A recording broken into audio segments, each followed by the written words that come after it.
বিষ্ণুপুর নামটা শুনলেই মন্দিরের গায়ে করা অপরূপ টেরাকোটার কাজের কথা আমাদের মনে পড়ে। মল্ল রাজাদের তৈরি এই মন্দির প্রত্যেক ভ্রমণ পিপাসু বাঙালিদের কাছে অন্য জায়গা করে নিয়েছে। বিষ্ণুপুরের মন্দিরের টেরাকোটার কাজ মন্দিরের সৌন্দর্য বহু বছর ধরে আমাদের আকৃষ্ট করে চলেছে। আমি এই ভিডিওতে কিভাবে বিষ্ণুপুর আসবেন, কি দেখবেন সেটা তুলে ধরব। সাঁতরাগাছি আর হাওড়া থেকে দুটো ট্রেন পাবেন, রূপসী বাংলা আর আরণ্যক বেলা 11টা, রূপসী বাংলা সকাল 9:30টায় বিষ্ণুপুর পৌঁছে দেবে। তারপর এখান থেকে আপনারা অটো বা টোটো বা গাড়ি ভাড়া করেও ঘুরে আসতে পারেন। 3-4 ঘন্টার মধ্যে পুরো বিষ্ণুপুর ঘোরা হয়ে যাবে। আবার বিকেল 5টায় ফেরার ট্রেন ধরে আপনারা রাত্রি 9টার সময় হাওড়া পৌঁছে যাবেন। সেখান থেকে বাড়ি খুব সহজেই পৌঁছে যেতে পারবেন। যারা পার্সোনালি গাড়ি নিয়ে আসবেন তারা মা ছিন্নমস্তা মন্দিরের কাছে একটা জায়গা আছে, বিশাল মাঠ আছে, সেখানে গাড়ি রাখতে পারবেন। ওর সামনে অটো বা টোটো স্ট্যান্ড আছে, আপনারা টোটো করে ঘুরে নিতে পারবেন। আমরা দুটো টোটো নিয়েছিলাম, একটা ভাড়া 400 টাকা করে পড়েছিল। এবার দেখুন, আমরা প্রথম চলে এসেছি রাসমঞ্চ। 25 টাকার টিকিট কাটলাম। সেই টিকিটে আপনারা 3টে মনুমেন্ট দেখতে পারবেন। মহারাজা বীর হাম্বির রাসমঞ্চ অভিনব শৈলের স্থাপত্যটি আনুমানিক ইংরাজি 1600 খ্রিস্টাব্দে স্থাপন করেন। পিরামিডাকৃতির সৌধটি বাংলার আর কোথাও দেখতে পাওয়া যাবে না। এই মন্দির সৌধটিতে নির্দিষ্ট কোনো দেবতাকে প্রতিষ্ঠিত করা হয়েছিল বলে জানা যায়নি। তবে এখানে বিষ্ণুপুরের বিভিন্ন মন্দিরে রাধাকৃষ্ণের মূর্তি আনা হয়েছে, যে বিশাল রাসোৎসব পালন করা হতো সে বিষয়ে সন্দেহ নেই।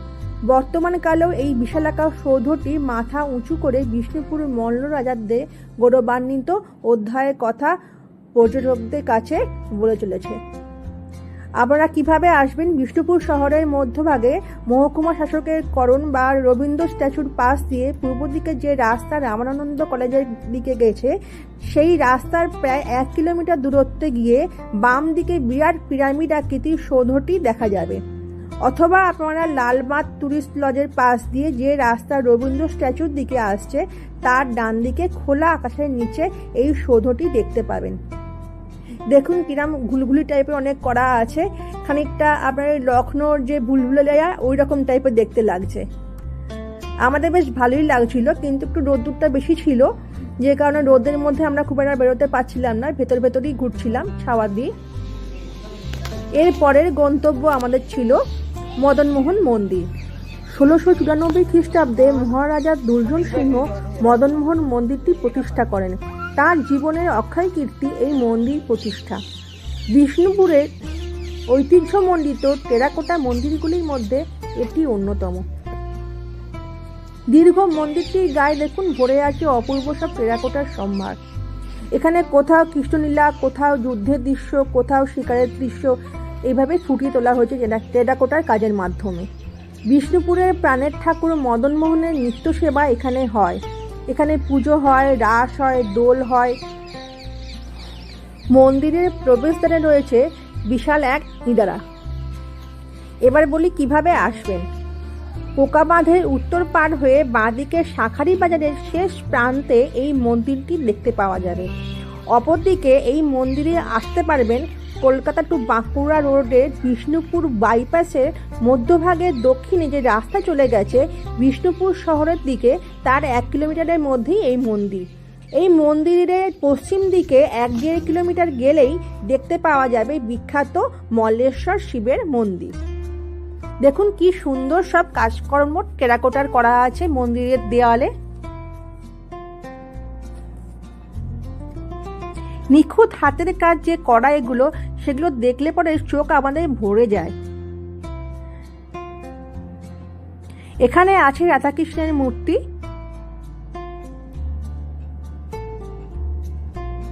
এই যে খিলানগুলো রয়েছে এখানে দেখুন যুদ্ধ বিগ্রহ, তারপর নর্তকীদের নাচ, তারপর মহাভারতের বিভিন্ন দৃশ্য এইসব ফুটিয়ে তোলা হয়েছে।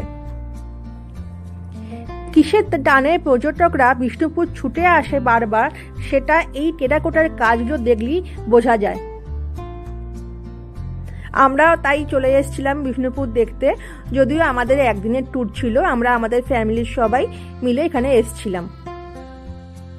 এই মদনমোহন মন্দিরের বাইরে রাস্তায় কিছু দোকান আছে টেরাকোটার, সেখান থেকে আপনারা কেনাকাটা করতে পারবেন, যদিও দাম বেশ ভালোই বেশি। শুধুমাত্র দেখলাম ছিন্নমস্তা মন্দিরে যে দোকানগুলো আছে সেখানে দামটা মোটামুটি রিজনেবল। এর পরের গন্তব্য হচ্ছে আমাদের গড় দরজা বা ছোট পাথর দরজা। মল্লরাজ বীরসিংহের আমলে তৈরি হয়েছিল এই পাথর দরজার সামনে এই ছোট পাথর দরজাটি। অনেকেই একে গড় দরজাও বলেন। গড় দরজা বা ছোট পাথর দরজার পাশে রয়েছে উঁচু ঢিবি, স্থানীয় ভাষায় এটাকে বলা হয় মূর্ছার পাহাড়। মাঝে মাঝে রয়েছে পরীক্ষা। কালের প্রবাহে ঢিবি ক্ষয় হয়ে গেছে আর পরীক্ষাও মজে গেছে, তবু বর্ষার সময় এখানে জল থই থই করে এই পরীক্ষাগুলোতে। শারদীয়া দুর্গাপুজোর সময় নিরূপণ হয় এই মূর্ছার পাহাড়ের উপরে গর্জে ওঠা কামানের শব্দে, যে শব্দ শোনার জন্য সমগ্র বিষ্ণুপুর তথা বাঁকুড়া জেলার মানুষ কান পেতে থাকেন নিশ্চুপ হয়ে। এই হচ্ছে পাথর দরজা, অর্থাৎ মেন গেটওয়ে অফ বিষ্ণুপুর। উজ্জ্বল মাকড়া পাথরের এই স্থাপত্যকে শুধু পাথর দরজা বললে ভুল হবে, একে বিষ্ণুপুর রাজ দরবারের দুর্গ বলাই সমুচিত হবে। কেননা এই তোরণের মধ্যে দিয়ে যেমন একটি পাড়াপাড়ার রাস্তা রয়েছে, তেমনি এটি সৈন্য সুরক্ষার উপযোগী করে গড়ে তোলা হয়েছে। দীর্ঘ উচ্চ ছাদে উঠে বিষ্ণুপুরের প্রায় সমগ্র অংশ পরিষ্কার দেখা যায়।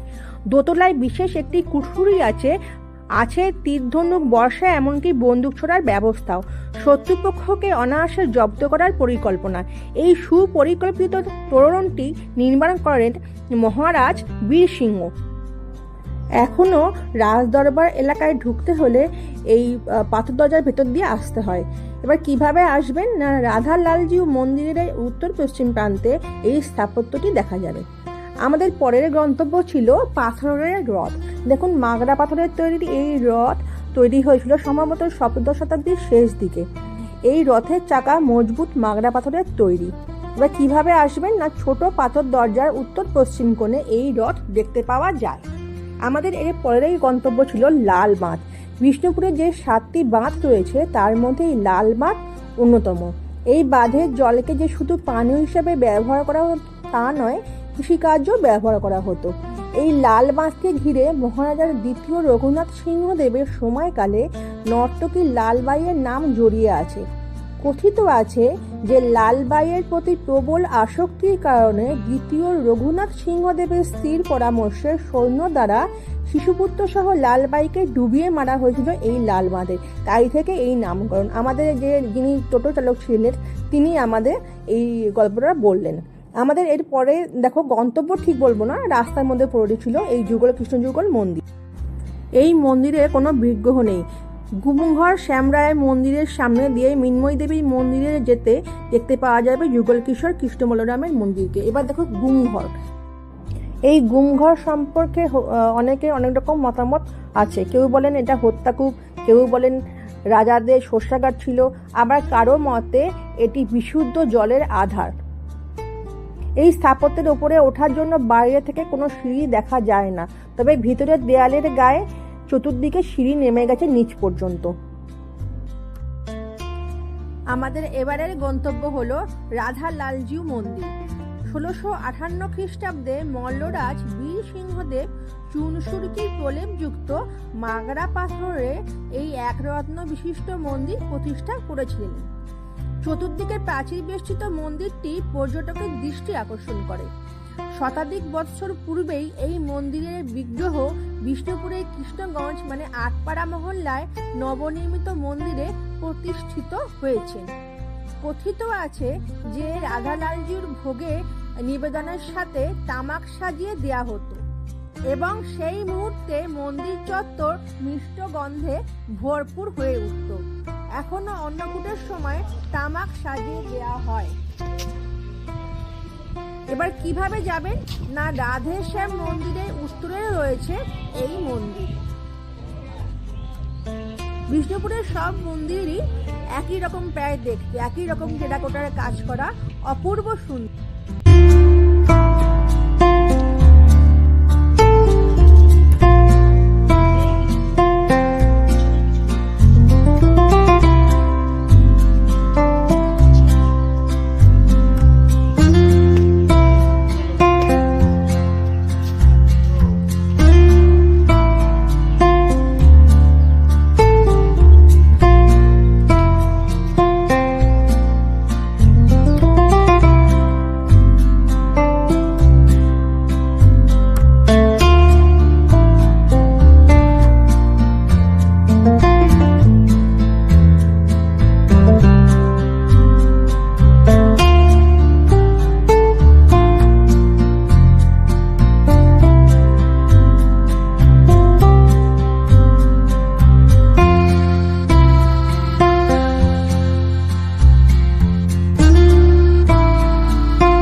গন্তব্য ছিল মৃন্ময়ী দেবীর মন্দির।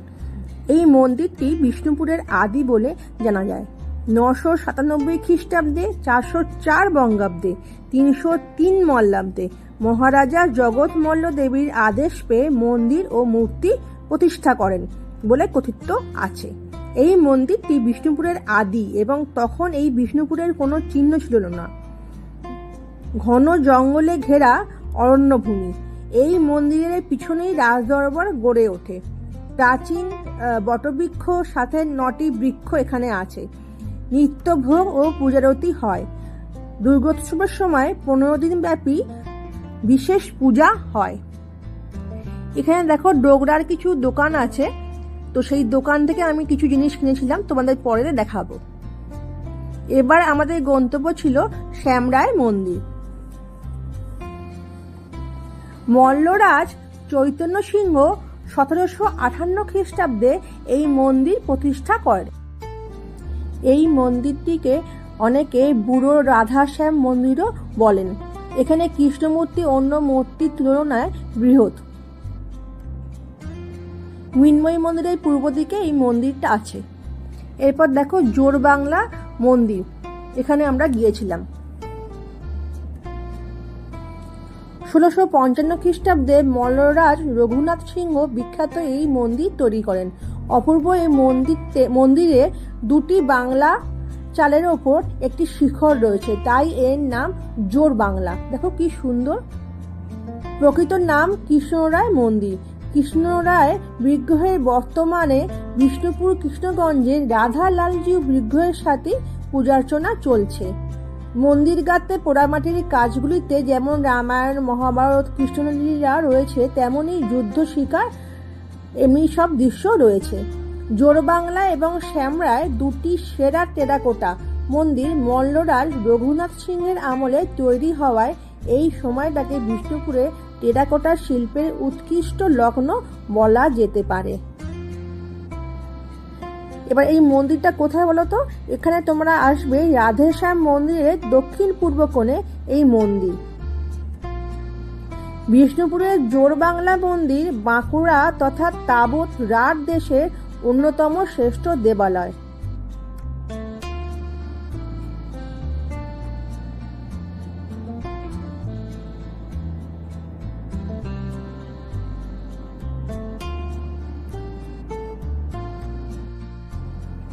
আমাদের এর পরের গন্তব্য ছিল রাধা মাধব মন্দির।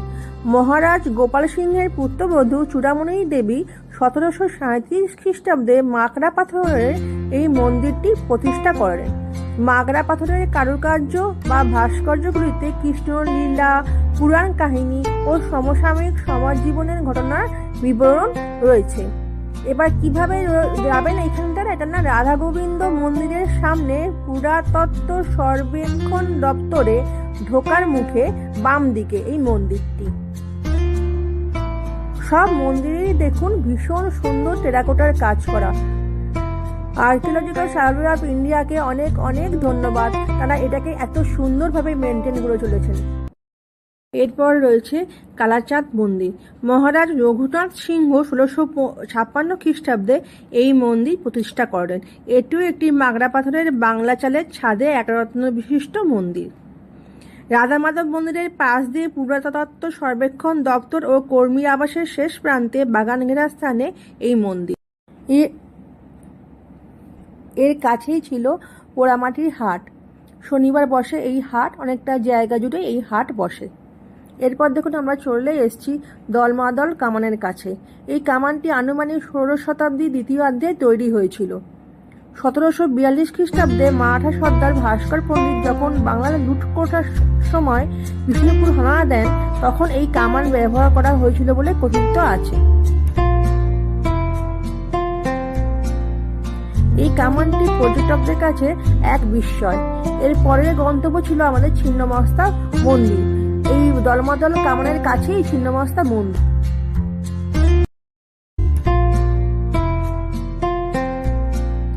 এই মন্দিরটি 1380 সনে শ্রাবণ মাসে প্রতিষ্ঠা করেন মেদিনীপুরের বিখ্যাত ব্যবসায়ী কৃষ্ণচন্দ্র ভূঁই মহাশয়। এর সামনে দেখো টেরাকোটার একটা দোকান রয়েছে, আমরা কিছু জিনিস কিনলাম এখান থেকে। তো আমার ব্লগটা আমি এখানেই এবার শেষ করব। আমার ব্লগটা ভালো লাগলে please subscribe my channel and like share and comment. তোমরা সবাই ভালো থাকবে। Bye bye.